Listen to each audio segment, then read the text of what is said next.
तो चलिए आज बिहार पुलिस कांस्टेबल भर्ती 2025 के प्रैक्टिस सेट नंबर 2 को देखेंगे। जीके जीएस का प्रैक्टिस सेट नंबर क्या को देखेंगे, 2 को देखेंगे। इससे पहले प्रैक्टिस सेट नंबर 1 हो चुका है। अगर आप लोग नहीं देखे हैं तो उसका लिंक डिस्क्रिप्शन बॉक्स में दे दिया जाएगा, जाकर देख लीजिएगा। और याद रखिएगा बाबू, बिहार पुलिस भर्ती में कितने पदों पर भर्ती आया है, तो याद रखिएगा 19,838 पदों पर भर्ती आया है। 19,838 पदों पर भर्ती आया है। अगले की तुलना में थोड़ा कम है। अगला बार कितना था, 21,000 पदों पर भर्ती था। 21,000 पदों पर अगला बार भर्ती था। ठीक है, तो चलिए शुरू करते हैं क्लास को। इससे पहले कि क्लास पर नहीं तो जरूर लाइक कीजिएगा, और जो भी अभी तक चैनल को सब्सक्राइब नहीं किए बाबू सब्सक्राइब कर लीजिएगा, क्योंकि इस पर बिहार पुलिस भर्ती 2025 से संबंधित प्रैक्टिस सेट लगाया जाता है। तो चलिए शुरू करते हैं क्लास को। फर्स्ट क्वेश्चन से कि शिक्षा जो मूलतः राज्य का विषय था, समवर्ती सूची में स्थानांतरित किया गया किस संविधान संशोधन द्वारा। तो बताइएगा इस प्रश्न का सही उत्तर क्या होगा। जो सभी लोग बताने का प्रयास कीजिएगा इस प्रश्न का सही उत्तर क्या होगा। जो और याद रखिएगा क्लास टाइमिंग जरूर नोट पॉइंट कीजिएगा। रात को 8 बजे बिहार पुलिस भर्ती 2025 का प्रैक्टिस सेट लगाया जाता है। कितने बजे, तो रात के 8 बजे। तो क्लास टाइमिंग को जरूर नोट पॉइंट कीजिएगा। ठीक है, और अगर इसका पीडीएफ लेना चाहते हैं तो हमारा टेलीग्राम ग्रुप जरूर ज्वाइन कीजिएगा। ईगर क्लासेज 7250 के नाम से टेलीग्राम ग्रुप चलता है, उसका भी लिंक डिस्क्रिप्शन बॉक्स में दे दिया गया है। ठीक है, चलिए तो बताइए इस प्रश्न का उत्तर क्या होगा। याद रखना है इस प्रश्न का सही उत्तर हो जाएगा ऑप्शन नंबर बी। 42वें संविधान संशोधन के द्वारा शिक्षा जो मूलतः राज्य का विषय था उसे समवर्ती सूची में स्थानांतरित किया गया है। ऑप्शन नंबर क्या हो जाएगा, बी हमारा सही उत्तर हो जाएगा। जो भी ऑप्शन नंबर बी बता रहे हैं उनका सही उत्तर हो गया।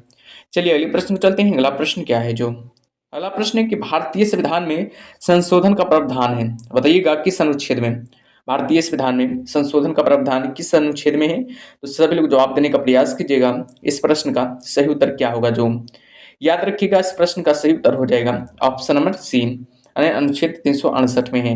अनुच्छेद 368 में हो जाएगा। अगर बात किया जाए भाग की तो भाग के में हो जाएगा, तो भाग 20 में हो जाएगा। याद रखिएगा भाग के में हो जाएगा तो याद रखना 20 में हो जाएगा। ठीक है, चलिए अगले प्रश्न को चलते हैं। अगला प्रश्न क्या है। जो अगला प्रश्न है कि भारत में पंचायती राज संस्था अपने कोष मुक्तता प्राप्त करते हैं। भारत में पंचायती राज संस्थान अपने कोष मुक्तता प्राप्त करते हैं। किससे प्राप्त करते हैं, सभी बताने का प्रयास कीजिएगा। इस प्रश्न का सही उत्तर क्या होगा। जो भी अभी तक सेशन को लाइक नहीं किए हैं सभी लोग लाइक कर दीजिए, और जो भी अभी तक चैनल को सब्सक्राइब नहीं किए बाबू सब्सक्राइब कर लीजिए। ठीक है, तो बताइए इस प्रश्न का उत्तर क्या हो जाएगा। जो याद रखिएगा इस प्रश्न का सही उत्तर हो जाएगा ऑप्शन नंबर डी, सरकारी अनुदानों से। हमेशा याद रखिएगा सरकारी अनुदानों से। ऑप्शन नंबर जो भी डी लगा रहे हैं उनका सही उत्तर हो गया। ठीक है, चलिए अगले प्रश्न चलते हैं। अगला प्रश्न क्या है। जो अगला प्रश्न है कि स्वतंत्र भारत का प्रथम गवर्नर जनरल कौन था। वेरी वेरी इंपॉर्टेंट सवाल है बाबू, बहुत बार बिहार पुलिस एग्जाम में आ चुका है, बहुत बार बिहार पुलिस एग्जाम में आ चुका है, तो इस पर ध्यान दीजिएगा। स्वतंत्र भारत का प्रथम गवर्नर जनरल कौन था, तो सभी लोग जवाब देने का प्रयास कीजिएगा। इस प्रश्न का सही उत्तर क्या होगा। जो याद रखिएगा इस प्रश्न का सही उत्तर हो जाएगा ऑप्शन नंबर सी। याद रखना है ऑप्शन नंबर सी हो जाएगा, लॉर्ड माउंटबेटन हो जाएगा। लॉर्ड माउंटबेटन स्वतंत्र भारत का प्रथम गवर्नर जनरल था। अगर बात किया जाए इसका नियुक्ति कब किया गया था, तो याद रखना है इसका नियुक्ति 1947 ईस्वी में की गई थी। याद रखिएगा इसका नियुक्ति 1947 ईस्वी में किया गया था, याद रखिएगा। ठीक है, चलिए अगले प्रश्न में चलते हैं। अगला प्रश्न क्या है। जो अगला प्रश्न है कि भारत का संविधान अंगीकृत हुआ और अस्तित्व में आया। बताइएगा भारत का संविधान कब अंगीकृत हुआ था और कब अस्तित्व में आया था, तो सभी लोग जवाब देने का प्रयास कीजिएगा। इस प्रश्न का सही उत्तर क्या होगा। जो सभी लोग बताइए इस प्रश्न का सही उत्तर क्या होगा। वेरी वेरी इंपॉर्टेंट सवाल है बाबू एग्जाम के अकॉर्डिंग, तो बताइएगा इस प्रश्न का सही उत्तर क्या होगा। जो याद रखना है 26 नवंबर 1949 को भारत का संविधान क्या होता है, अंगीकृत हुआ था। 26 नवंबर 1949 को भारत का संविधान अंगीकृत हुआ था, लागू पूर्ण रूप से 26 जनवरी 1950 को हुआ था। तो याद रखिएगा ऑप्शन नंबर ए क्या हो जाएगा, सही उत्तर हो जाएगा। ऑप्शन नंबर ए इसका सही उत्तर हो जाएगा। और बात किया जाए भारत का संविधान का स्थायी अध्यक्ष कौन था, तो याद रखना डॉक्टर राजेंद्र प्रसाद संविधान सभा का स्थायी अध्यक्ष था। और अस्थायी अध्यक्ष की बात किया जाए तो डॉक्टर सच्चिदानंद सिन्हा हो जाएगा। ठीक है, प्रारूप समिति का अध्यक्ष कौन थे, तो याद रखना डॉक्टर भीमराव अम्बेडकर प्रारूप समिति के अध्यक्ष थे, याद रखिएगा सबको। ठीक है, चलिए अगले प्रश्न में चलते हैं। अगला प्रश्न क्या है। जो दिल्ली शहर किस नदी के किनारे स्थित है, तो बताइएगा इस प्रश्न का सही उत्तर क्या होगा। जो दिल्ली शहर किस नदी के किनारे स्थित है। तो सभी लोग बताने का प्रयास कीजिएगा इस प्रश्न का सही उत्तर क्या होगा। जो याद रखिएगा इस प्रश्न का सही उत्तर हो जाएगा ऑप्शन नंबर सी, यमुना नदी के किनारे स्थित है। याद रखना दिल्ली शहर किस नदी के किनारे स्थित है, तो हमेशा याद रखिएगा यमुना नदी के किनारे स्थित है। ऑप्शन नंबर क्या हो जाएगा, सी सही उत्तर हो जाएगा। चलिए अगले प्रश्न चलते हैं। अगला प्रश्न क्या है, जो लेप्चा जनजाति मुख्यतः कहाँ निवास करती है। लेप्चा जनजाति मुख्यतः कहाँ निवास करती है, तो सभी लोग जवाब देने का प्रयास कीजिएगा। इस प्रश्न का सही उत्तर क्या होगा, जो वेरी वेरी इंपॉर्टेंस वाले बाबू एग्जाम के अकॉर्डिंग याद रखिएगा, वेरी वेरी इंपॉर्टेंस वाले एग्जाम के अकॉर्डिंग। तो बताइएगा इस प्रश्न का सही उत्तर क्या होगा, जो लेप्चा जनजाति मुख्यतः कहाँ निवास करती है। तो याद रखिएगा इस प्रश्न का सही उत्तर हो जाएगा सिक्किम में निवास करती है। याद रखना है सिक्किम में निवास करती है। ऑप्शन नंबर क्या हो जाएगा, सी सही उत्तर हो जाएगा। जो भी ऑप्शन नंबर सी लगा रहे हैं उनका सही उत्तर हो जाएगा। याद रखिएगा लेप्चा जनजाति को रोंग भी कहा जाता है। याद रखिएगा लेप्चा जनजाति को रोंग भी कहा जाता है, ठीक है। तो हमेशा याद रखिएगा लेप्चा जनजाति को क्या कहा जाता है, रोंग भी कहा जाता है, ठीक है। चलिए अगले प्रश्न में चलते हैं। अगला प्रश्न क्या है, जो अगला प्रश्न है, भारत में हरित क्रांति ने सर्वाधिक किसे प्रभावित किया। भारत में हरित क्रांति ने सर्वाधिक किसे प्रभावित किया है, तो सभी लोग बताइएगा इस प्रश्न का सही उत्तर क्या होगा। जो सभी लोग बताइए इस प्रश्न का सही उत्तर क्या होगा, जो वेरी वेरी इंपॉर्टेंस वाले बाबू एग्जाम के अकॉर्डिंग। पहले ये बताइएगा हरित क्रांति की शुरुआत कब हुआ था, तो याद रखना 1966 से 1967 ईस्वी में इसका शुरुआत हो गया था। 1966 से 1967 ईस्वी में इसका क्या हुआ था, शुरुआत हुआ था। याद रखिएगा किसका शुरुआत हुआ था, तो हमेशा याद रखिएगा हरित क्रांति का शुरुआत हुआ था। यह किस फसल पर सबसे ज्यादा प्रभावित है, तो याद रखना गेहूं पर। यह किस फसल पर सबसे ज्यादा प्रभावित है, तो याद रखना गेहूं पर। गेहूं पर सबसे ज्यादा प्रभावित है। याद रखिएगा गेहूं पर सबसे ज्यादा प्रभावित है। तो बताइएगा इस प्रश्न का सही उत्तर क्या होगा, ऑप्शन नंबर बी इस प्रश्न का सही उत्तर हो जाएगा। जो भी ऑप्शन नंबर बी बता रहे हैं उनका सही उत्तर हो गया। चलिए अगले प्रश्न में चलते हैं। अगला प्रश्न क्या है, जो अगला प्रश्न है, देश में ऑपरेशन फ्लड की शुरुआत का श्रेय दिया जाता है। देश में ऑपरेशन फ्लड की शुरुआत का श्रेय किसे दिया जाता है, वेरी वेरी इंपॉर्टेंट सवाल है बाबू एग्जाम के अकॉर्डिंग। तो बताइएगा इस प्रश्न का सही उत्तर क्या होगा, जो देश में ऑपरेशन फ्लड की शुरुआत का श्रेय किसे दिया जाता है। तो सभी लोग बताने का प्रयास कीजिएगा इस प्रश्न का सही उत्तर क्या होगा। जो याद रखिएगा इस प्रश्न का सही उत्तर हो जाएगा option number B, doctor Varghese Kurien को। याद रखना है डॉक्टर वर्गीस कुरियन को देश में ऑपरेशन फ्लड का शुरुआत का श्रेय दिया जाता है, ठीक है। चलिए अगले प्रश्न में चलते हैं। अगला प्रश्न क्या है, जो अगला प्रश्न है कि भारत का लगभग पूरा क्षेत्र का किस गोलार्ध में स्थित है। भारत का लगभग पूरा क्षेत्र किस गोलार्ध में स्थित है, तो बताइएगा इस प्रश्न का सही उत्तर क्या होगा। जो भारत का लगभग पूरा क्षेत्र किस गोलार्ध में स्थित है, तो हमेशा याद रखिएगा इस प्रश्न का सही उत्तर हो जाएगा ऑप्शन नंबर बी। जो भी ऑप्शन नंबर बी बता रहे हैं उनका सही उत्तर हो गया, उत्तरी एवं पूर्वी गोलार्ध में है। याद रखना है भारत का लगभग पूरा क्षेत्र किस गोलार्ध में स्थित है, तो हमेशा याद रखिएगा उत्तरी एवं पूर्वी गोलार्ध में है। ऑप्शन नंबर जो भी बी बता रहे हैं उनका सही उत्तर हो गया। चलिए अगले प्रश्न पे चलते हैं। अगला प्रश्न क्या है, जो अगला प्रश्न है कि विकसित देशों में मुद्रास्फीति का आकलन किस आधार बनाकर किया जाता है। विकसित देशों में मुद्रास्फीति का आकलन किसे आधार बनाकर किया जाता है, तो सभी बताने का प्रयास कीजिएगा इस प्रश्न का सही उत्तर क्या होगा। जो सभी बताने का प्रयास कीजिएगा इस प्रश्न का सही उत्तर क्या होगा। जो भी अभी तक सेशन को लाइक नहीं किए बाबू सेशन को जरूर लाइक कीजिएगा, ठीक है। और बताइए इस प्रश्न का सही उत्तर क्या होगा। जो तो हमेशा याद रखिएगा इस प्रश्न का सही उत्तर हो जाएगा ऑप्शन नंबर बी, उपभोक्ता मूल्य सूचकांक में। याद रखिएगा उपभोक्ता मूल्य सूचकांक में। ऑप्शन नंबर जो भी बता रहे हैं उनका सही उत्तर हो गया। चलिए अगले प्रश्न में चलते हैं। अगला प्रश्न क्या है, जो अगला प्रश्न है कि 9वीं पंचवर्षीय योजना किस वर्ष खत्म हुई। 9वीं पंचवर्षीय योजना किस वर्ष खत्म हुई थी, तो बताने का प्रयास कीजिएगा इस प्रश्न का सही उत्तर क्या होगा। जो 9वीं पंचवर्षीय योजना किस वर्ष खत्म हुई थी, तो याद रखना है इसका इसका सही उत्तर क्या हो जाएगा, ऑप्शन नंबर सी हो जाएगा, 2002 में खत्म हुई थी। शुरुआत कब हुई थी, तो याद रखना 1997 में इसका शुरुआत हुआ था। 1997 में इसका शुरुआत हुआ था और खत्म कब हुआ था, तो याद रखना 2002 ईस्वी में इसका खत्म हुआ था। ऑप्शन नंबर क्या हो जाएगा, सी इसका सही उत्तर हो जाएगा। जो भी ऑप्शन नंबर सी बता रहे हैं उनका सही उत्तर हो गया। चलिए अगले प्रश्न में चलते हैं। अगला प्रश्न क्या है, जो अगला प्रश्न है योजना आयोग का पदेन अध्यक्ष होता है। योजना आयोग का पदेन अध्यक्ष कौन होता है, वेरी वेरी इंपॉर्टेंस वाला बाबू एग्जाम के अकॉर्डिंग। तो बताइएगा इस प्रश्न का सही उत्तर क्या होगा। योजना आयोग का पदेन अध्यक्ष कौन होता है, सभी लोग जवाब देने का प्रयास कीजिएगा इस प्रश्न का सही उत्तर क्या होगा। जो याद रखिएगा इस प्रश्न का सही उत्तर हो जाएगा प्रधानमंत्री होते हैं। योजना आयोग का प्रधान अध्यक्ष कौन होते हैं? तो याद रखना प्रधानमंत्री होते हैं। याद रखना योजना आयोग का वर्तमान में नाम क्या कर दिया गया है? तो याद रखना नीति आयोग कर दिया गया है। याद रखिएगा नीति आयोग योजना आयोग का वर्तमान नाम हो गया है। ठीक है, कौन चेंज किए हैं? तो याद रखना नरेंद्र मोदी ने चेंज किए हैं। कब किए हैं? तो याद रखना 2015 में चेंज किए हैं। इसका योजना आयोग का नीति आयोग कब किया गया था? तो याद रखना 2015 में किया गया था। किसके द्वारा? तो नरेंद्र मोदी जी के द्वारा किया गया था। तो याद रखिएगा। ठीक है, चलिए अगले प्रश्न पे चलते हैं। अगला प्रश्न क्या है? अगला प्रश्न है कि मुद्रास्फीति के समय कौन सा वर्ग लाभ में रहता है? मुद्रास्फीति के समय कौन सा वर्ग है जो लाभ में रहता है? वेरी वेरी इंपॉर्टेंट सवाल है आपको एग्जाम के अकॉर्डिंग। तो बताइएगा इस प्रश्न का सही उत्तर क्या होगा? जो मुद्रास्फीति के समय कौन सा वर्ग लाभ में रहता है? तो हमेशा याद रखिएगा इस प्रश्न का सही उत्तर हो जाएगा व्यापारी वर्ग। मुद्रास्फीति के समय व्यापारिक वर्ग है जो कि लाभ में रहता है। ऑप्शन नंबर क्या हो जाएगा? सी सही उत्तर हो जाएगा। जो भी ऑप्शन नंबर सी बता रहे हैं उनका सही उत्तर हो गया। ठीक है, चलिए अगले प्रश्न पे चलते हैं। अगला प्रश्न क्या है? जो अगला प्रश्न है बाबू, योजना आयोग कब गठित हुआ था? योजना आयोग है जो कब गठित हुआ था? वेरी वेरी इंपॉर्टेंट सवाल है बाबू, एग्जाम के अकॉर्डिंग बताने का प्रयास कीजिएगा। इसका सही उत्तर क्या होगा? जो योजना आयोग कब गठित हुआ था? तो हमेशा याद रखिएगा इसका गठन कब हुआ था? तो याद रखना 15 मार्च 1950 को। 15 मार्च 1950 को इसका गठन हुआ था। याद रखिएगा 15 मार्च 1950 को गठन हुआ था बाबू योजना आयोग का। ठीक है, लेकिन याद रखिएगा 2015 में इसको बाबू याद रखिएगा 2015 में इसे नीति आयोग दे दिया गया था बाबू।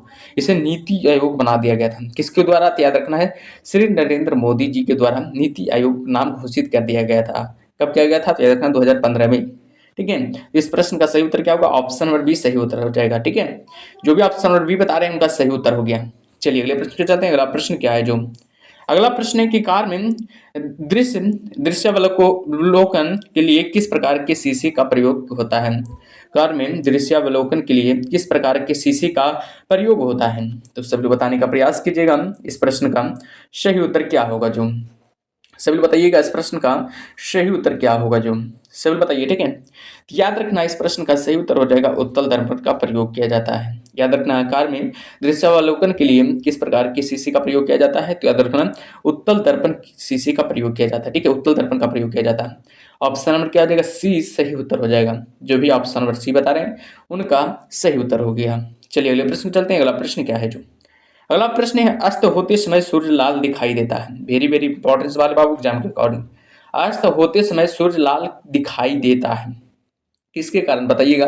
परावर्तन के कारण दिखाई देता है कि परिकिरण के कारण दिखाई देता है कि अपवर्तन के कारण कि विवर्तन के कारण? तो बताने का प्रयास कीजिएगा इस प्रश्न का सही उत्तर क्या होगा? जो याद रखिएगा इस प्रश्न का सही उत्तर हो जाएगा प्रकीर्णन के कारण। हमेशा याद रखिएगा अस्त होते समय सूर्य लाल दिखाई देता है, क्यों? तो याद रखना प्रकीर्णन के कारण लाल दिखाई देता है। ऑप्शन नंबर बी क्या हो जाएगा? सही उत्तर हो जाएगा। जो भी ऑप्शन नंबर बी बताए हैं उनका सही उत्तर हो गया। ठीक है, चलिए अगले प्रश्न पे चलते हैं। अगला प्रश्न क्या है? जो अगला प्रश्न है बाबू कि पृथ्वी तल से किस वस्तु का पलायन वेग निम्नलिखित पर निर्भर करता है? पृथ्वी तल से किसी वस्तु का पलायन वेग निम्नलिखित पर निर्भर करता है। किस पर निर्भर करता है? पहला है कि वस्तु के द्रव्यमान पर, अगला है कि प्रक्षेपण की दिशा पर, कि प्रक्षेपण किए जाने के स्थान पर, कि उपयुक्त सभी पर। तो बताने का प्रयास कीजिएगा इस प्रश्न का सही उत्तर क्या होगा? जो सभी बताइएगा इस प्रश्न का सही उत्तर क्या होगा? जो हमेशा याद रखिएगा बाबू इस प्रश्न का सही उत्तर हो जाएगा प्रक्षेपण किए जाने के स्थान पर। हमेशा याद रखिएगा प्रक्षेपण किए जाने के स्थान पर। ऑप्शन नंबर क्या हो जाएगा? सी सही उत्तर हो जाएगा। जो भी ऑप्शन नंबर सी बता रहे हैं उनका सही उत्तर हो गया। चलिए अगले प्रश्न चलते हैं। अगला प्रश्न क्या है? जो अगला प्रश्न है कि जल के वाष्प में परिवर्तन कहलाता है। बताइएगा जल के वाष्प में परिवर्तन कहलाता है, क्या कहलाता है? सर बताने का प्रयास कीजिएगा इस प्रश्न का सही उत्तर क्या होगा? जो जल की वाष्प में परिवर्तन कहलाता है, क्या कहलाता है? तो बताने का प्रयास कीजिएगा इसका सही उत्तर क्या होगा? जो तो हमेशा रखिएगा भौतिक परिवर्तन कहलाता है। जल के वाष्प में परिवर्तन क्या कहलाता है? तो याद रखना भौतिक परिवर्तन कहलाता है। ऑप्शन नंबर क्या हो जाएगा? बी सही उत्तर हो जाएगा। जो भी ऑप्शन नंबर बी बता रहे हैं उनका सही उत्तर हो गया। चलिए अगले प्रश्न चलते हैं। अगला प्रश्न क्या है? जो अगला प्रश्न है कि डायनेमो का कार्य है। बताइएगा डायनेमो का कार्य क्या रहता है? तो बताने का प्रयास कीजिएगा इस प्रश्न का सही उत्तर क्या होगा? जो डायनेमो का कार्य क्या रहता है? विद्युत ऊर्जा को यांत्रिक ऊर्जा में बदलना, कि रासायनिक ऊर्जा को विद्युत ऊर्जा में बदलना, कि यांत्रिक ऊर्जा को विद्युत ऊर्जा में बदलना, कि विद्युत ऊर्जा को रासायनिक ऊर्जा में बदलना? तो बताने का प्रयास कीजिएगा इस प्रश्न का सही उत्तर क्या होगा? जो सभी लोग बताइएगा इस प्रश्न का सही उत्तर क्या होगा। जो डायनेमो का अर्थ क्या है। तो हमेशा याद रखिएगा इस प्रश्न का सही उत्तर हो जाएगा यांत्रिक ऊर्जा को विद्युत ऊर्जा में बदलता है। यांत्रिक ऊर्जा को विद्युत ऊर्जा में बदलता है। ऑप्शन और क्या हो जाएगा, सी सही उत्तर हो जाएगा। तो जैसे हम उदाहरण देते हैं, कौन हो जाएगा, जनरेटर। आप लोग जानते हो जनरेटर, जनरेटर है जो क्या करता है, जनरेटर है जो क्या करता है, तो याद रखना यांत्रिक ऊर्जा को विद्युत ऊर्जा में बदलता है, याद रखिएगा, ठीक है। चलिए अगले प्रश्न पे चलते हैं। अगला प्रश्न क्या है, जो अगला प्रश्न है कि फिल्म लगान के गीतकार हैं, बताइएगा फिल्म लगान के गीतकार कौन है। वेरी वेरी इंपॉर्टेंस वाला बाबू एग्जाम के अकॉर्डिंग बताइएगा फिल्म लगान के गीतकार कौन है, सभी बताने का प्रयास कीजिएगा। इस प्रश्न का सही उत्तर क्या होगा। जो फिल्म लगान के गीतकार कौन है बताने का प्रयास कीजिएगा। याद रखिएगा इस प्रश्न का सही उत्तर हो जाएगा option number C, Javed Akhtar हो जाएगा। जावेद अख्तर फिल्म लगान के गीतकार हैं। ऑप्शन नंबर सी जो भी लगा रहे हैं उनका सही उत्तर हो जाएगा। और बात किया जाए लगान फिल्म कब बना था, तो याद रखना 2001 में बनी थी। याद रखना है 2001 में बनी थी। ये किस भाषा में थी, तो याद रखना हिंदी भाषा में थी। ये फिल्म किस भाषा में थी, तो याद रखना है हिंदी भाषा में थी, याद रखना, ठीक है। इसका अभिनेता कौन था, यानी कि अभिनेता कौन था, यानी कि हीरो कौन था, तो याद रखना हीरो कौन था, तो याद रखना आमिर खान था। याद रखिएगा इस फिल्म का अभिनेता कौन था, तो याद रखना आमिर खान था, याद रखिएगा, ठीक है। चलिए अगले प्रश्न को चलते हैं। अगला प्रश्न क्या है, जो अगला प्रश्न है कि हिंदी साहित्य में सुकुमार कवि के नाम से जाने जाते हैं। हिंदी साहित्य में सुकुमार कवि के नाम से कौन जाने जाते हैं, तो बताइएगा इस प्रश्न का सही उत्तर क्या होगा। जो सभी लोग बताने का प्रयास कीजिएगा इस प्रश्न का सही उत्तर क्या होगा। जो हमेशा याद रखिएगा इस प्रश्न का सही उत्तर हो जाएगा सुमित्रा नंदन पंत को। याद रखना है सुमित्रा नंदन पंत को हिंदी साहित्य में सुकुमार कवि के नाम से जाना जाता है। वेरी वेरी इंपॉर्टेंट सवाल है बाबू एग्जाम के अकॉर्डिंग, इस पर ध्यान दीजिएगा, ठीक है। ऑप्शन नंबर जो भी बता रहे हैं उनका सही उत्तर हो गया। और बात किया जाए सुमित्रा नंदन पंत का जन्म कब हुआ था, बताइएगा सुमित्रा नंदन पंत का जन्म कब हुआ था, तो याद रखना है 20 मई 1900 ईस्वी को। याद रखना है 20 मई 1900 ईस्वी को इनका जन्म हुआ था। याद रखना है 20 मई 1900 ईस्वी को, 20 मई 1900 ईस्वी को इनका जन्म हुआ था। याद रखिएगा 20 मई 1900 ईस्वी को जन्म हुआ था। और बात किया जाए मृत्यु कब हुआ था, यानी कि इनका देहांत कब हो गया था, तो याद रखना है 28 दिसंबर 1977 को। 28 दिसंबर 1977 को इनका देहांत हो गया था बाबू। 28 दिसंबर 1977 को इनका क्या हुआ था, देहांत हो गया था, याद रखिएगा, ठीक है। चलिए अगले प्रश्न में चलते हैं। अगला प्रश्न क्या है, जो अगला प्रश्न है कि तम सो माँ ज्योतिगर में यह पंक्ति कहाँ से ली गई है। तम सो माँ ज्योतिगर में पंक्ति कहाँ से ली गई है। वेरी वेरी इंपॉर्टेंस वाले बाबू एग्जाम के अकॉर्डिंग, तो बताने का प्रयास कीजिएगा इस प्रश्न का सही उत्तर क्या होगा। तम सो माँ ज्योतिमर्ग यह पंक्ति कहाँ से ली गई है, तो हमेशा याद रखिएगा इस प्रश्न का सही उत्तर हो जाएगा ऋग्वेद से ली गई है। ऋग्वेद से ली गई है। जो भी ऑप्शन नंबर बी बता रहे हैं उनका सही उत्तर हो गया। जो भी ऑप्शन नंबर बी बता रहे हैं उनका सही उत्तर हो जाएगा। और बात किया जाए वेद कितने होते हैं, तो हमेशा याद रखिएगा 4 प्रकार के वेद होते हैं। कौन कौन हो जाएगा, ऋग्वेद हो गया, पहला यजुर्वेद हो जाएगा, दूसरा सामवेद हो जाएगा, तीसरा और अथर्ववेद हो जाएगा, चौथा हो जाएगा। याद रखिएगा सामवेद है जो बाबू याद रखना संगीत के लिए जाने जाते हैं। याद रखना है संगीत के लिए जाने जाते हैं। याद रखना सामवेद संगीत के लिए जाने जाते हैं ये, ठीक है। और ऋग्वेद जान लीजिएगा यज्ञ के लिए जाने जाते हैं, यज्ञ के लिए जाने जाते हैं, जिसको याद रखिएगा, ठीक है।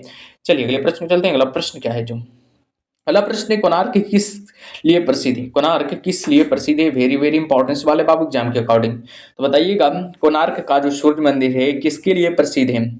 बताइएगा इस प्रश्न का सही उत्तर क्या होगा। जो याद रखिएगा इस प्रश्न का सही उत्तर हो जाएगा ऑप्शन नंबर ए, सूर्य मंदिर के लिए। अभी बता दिए कोणार्क का सूर्य मंदिर किसके लिए प्रसिद्ध है, तो याद सूर्य मंदिर के लिए अभी बता दें आप लोगों को, ठीक है। ऑप्शन नंबर ए क्या हो जाएगा, सही उत्तर हो जाएगा। और बात किया जाए कोणार्क के सूर्य मंदिर कहाँ स्थित है, तो हमेशा याद रखिएगा कोणार्क का सूर्य मंदिर है जो कि उड़ीसा में स्थित है। याद रखिएगा उड़ीसा राज्य में स्थित है बाबू। उड़ीसा के किस जिला में स्थित है, तो हमेशा याद रखिएगा उड़ीसा के किस जिला में स्थित है, तो याद रखना पुरी जिला में स्थित है। याद रखिएगा पुरी जिला में स्थित है, उड़ीसा के पुरी जिला में स्थित है, तो इसको याद रखिएगा, ठीक है।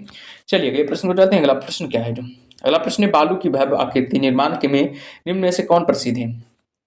बालू की भव्य आकृति निर्माण में निम्न में से कौन प्रसिद्ध है। वेरी वेरी इंपॉर्टेंस वाले बाबू एग्जाम के अकॉर्डिंग, तो बताने का प्रयास कीजिएगा इस प्रश्न का सही उत्तर क्या होगा। जो बालू की भव्य आकृति निर्माण में निम्न में से कौन प्रसिद्ध है, तो बताने का प्रयास कीजिएगा इस प्रश्न का सही उत्तर क्या होगा। जो याद रखना इस प्रश्न का सही उत्तर हो जाएगा option number A, Sudarshan Pattnaik हो जाएगा। सुदर्शन पट्टनायक हो जाएगा। जो भी सुदर्शन पट्टनायक लगा रहे हैं बाबू उनका सही उत्तर हो जाएगा ऑप्शन नंबर ए, सही उत्तर हो जाएगा। याद रखना है कहाँ के कलाकार हैं, तो याद रखना उड़ीसा के कलाकार हैं बाबू, याद रखना है उड़ीसा के कलाकार हैं, याद रखना उड़ीसा राज्य के रेत कलाकार हैं बाबू, याद रखना प्रसिद्ध रेत कलाकार हैं, ठीक है, याद रखिएगा, ठीक है। चलिए अगले प्रश्न में चलते हैं। अगला प्रश्न क्या है, जो अगला प्रश्न है, आर्य समाजी निम्नलिखित में से किसकी जड़ तक पहुंची। आर्य समाजी है जो निम्नलिखित में से किसकी जड़ें तक पहुंची। वेरी वेरी इंपॉर्टेंट सवाल है बाबू एग्जाम के अकॉर्डिंग, इसको ध्यान दीजिएगा इस सब प्रश्नों को, ठीक है। और बताइए इस प्रश्न का सही उत्तर क्या होगा। जो आज समाज ही निम्नलिखित में से किसकी जड़ तक पहुंचे, तो बताने का प्रयास कीजिएगा इस प्रश्न का सही उत्तर क्या होगा। जो तो याद रखिएगा इस प्रश्न का सही उत्तर हो जाएगा हरिजन की, याद रखना है हरिजन की जड़ तक पहुंचे। आज समाजी है जो निम्नलिखित में से किसकी जड़ तक पहुंचे, तो याद रखना हरिजन की जड़ तक पहुंचे। ऑप्शन नंबर क्या हो जाएगा, 20 सही उत्तर हो जाएगा। अगर बात किया जाए आर्य समाज का स्थापना किसके द्वारा किया गया था, तो याद रखना दयानंद सरस्वती के द्वारा। दयानंद सरस्वती ने आर्य समाज का स्थापना किया था। दयानंद सरस्वती ने आर्य समाज की स्थापना किया था। कब किया गया था, तो याद रखना है 1875 ईस्वी में, याद रखिएगा 1875 ईस्वी में किया गया था। और बात किया जाए कहाँ किया गया था, तो याद रखना बम्बई में, याद रखना है बम्बई में किया गया था, बम्बई में किया गया था, याद रखिएगा, ठीक है। चलिए अगले प्रश्न चलते हैं। अगला प्रश्न क्या है, जो अगला प्रश्न है कि ब्राह्मणों के आधिपत्य के विरुद्ध निम्न जातियों के हित के लिए किया गया सर्वप्रथम आंदोलन था। ब्राह्मणों के आधिपत्य के विरुद्ध निम्न जातियों के हित के लिए किया गया सर्वप्रथम आंदोलन कौन था, तो बताइएगा इस प्रश्न का सही उत्तर क्या होगा। जो सभी लोग जवाब देने का प्रयास कीजिएगा, इसका सही उत्तर क्या होगा। जो याद रखिएगा इस प्रश्न का सही उत्तर हो जाएगा option number B, Satyashodhak Samaj. याद रखिएगा सत्यशोधक समाज है जो कि ब्राह्मणों के आधिपत्य के विरुद्ध आंदोलन सर्वप्रथम आंदोलन किया गया था, याद रखिएगा। ऑप्शन नंबर क्या हो जाएगा, बी सही उत्तर हो जाएगा। और बात किया जाए सत्यशोधक समाज की स्थापना कब किया गया था, तो 1873 ईस्वी में, ठीक है, 1873 ईस्वी में किया गया था। इसका कौन था, तो संस्थापक कौन था, ज्योतिबा फुले था, याद रखिएगा ज्योतिबा फुले था, याद रखिएगा इसका संस्थापक कौन था, याद रखना ज्योतिबा फुले था, ठीक है। चलिए अगले प्रश्न को चलते हैं। अगला प्रश्न क्या है, जो अगला प्रश्न है बाबू कि गांधी जी ने अपना प्रथम असहयोग आंदोलन निलंबित किया क्योंकि यह एकाएक हिंसात्मक हो चुका था। अगला है कि इसके अधिकांश नेता गिरफ्तार हो गए और जेल में बंद हो गए। आगे कि भारत व्यापी आंदोलन का उनका प्रयोग सफल हो गया। आगे कि उन्होंने आंदोलन के सफल होने की कोई संभावना न दिखी। तो बताइएगा इस प्रश्न का सही उत्तर क्या होगा। जो सभी लोग बताने का प्रयास कीजिएगा इस प्रश्न का सही उत्तर क्या होगा। जो वेरी वेरी इंपॉर्टेंट सवाल है बाबू एग्जाम के अकॉर्डिंग, तो बताने का प्रयास कीजिएगा, ठीक है। याद रखिएगा इस प्रश्न का सही उत्तर हो जाएगा ऑप्शन नंबर ए, याद रखना ऑप्शन नंबर ए। यह एकाएक हिंसात्मक हो चुका था। यह एकाएक क्या हो चुका था, हिंसात्मक हो चुका था, याद रखिएगा। ऑप्शन नंबर ए क्या हो जाएगा, सही उत्तर हो जाएगा। जो भी ऑप्शन नंबर ए बता रहे हैं उनका सही उत्तर हो गया, ठीक है। चलिए अगले प्रश्न में चलते हैं। अगला प्रश्न क्या है, जो अगला प्रश्न है बाबू की इनकलाब जिंदाबाद का नारा किसने दिया था। इनकलाब जिंदाबाद का नारा किसने दिया था, वेरी वेरी इंपॉर्टेंट सवाल है एग्जाम के अकॉर्डिंग। इनकलाब जिंदाबाद का नारा किसने दिया था, तो बताने का प्रयास कीजिएगा इस प्रश्न का सही उत्तर क्या होगा। जो हमेशा याद रखिएगा इस प्रश्न का सही उत्तर हो जाएगा option number B, Bhagat Singh ने दिया था। इनकलाब जिंदाबाद का नारा किसने दिया था, तो भगत सिंह ने दिया था। ऑप्शन नंबर क्या हो जाएगा, सी सही उत्तर हो जाएगा। चलिए अगले प्रश्न चाहते हैं। अगला प्रश्न क्या है, जो अगला प्रश्न है बाबू की स्वतंत्र भारत के प्रथम शिक्षा मंत्री कौन थे। स्वतंत्र भारत के प्रथम शिक्षा मंत्री कौन है, बताइएगा सभी लोग इस प्रश्न का सही उत्तर क्या होगा। स्वतंत्र भारत के प्रथम शिक्षा मंत्री कौन है, तो बताने का प्रयास कीजिएगा इस प्रश्न का सही उत्तर क्या होगा। जो याद रखिएगा इस प्रश्न का सही उत्तर हो जाएगा ऑप्शन नंबर बी बाबू, याद रखना अबुल कलाम आजाद हो जाएगा। अबुल कलाम आजाद हो जाएगा स्वतंत्र भारत के प्रथम शिक्षा मंत्री हो जाएगा, ठीक है। ऑप्शन नंबर क्या हो जाएगा, बी सही उत्तर हो जाएगा। जो भी ऑप्शन और बी बता रहे हैं उनका सही उत्तर हो गया, ठीक है। तो चलिए क्लास चेंज हो गया बाबू, आप लोग बताइएगा क्लास कैसा लगा। आप लोग बताइएगा कमेंट बॉक्स में कि क्लास कैसा लगा, जो ठीक है। चलिए आगे प्रैक्टिस सेट में मिलते हैं, तब तक के लिए ओके बाय।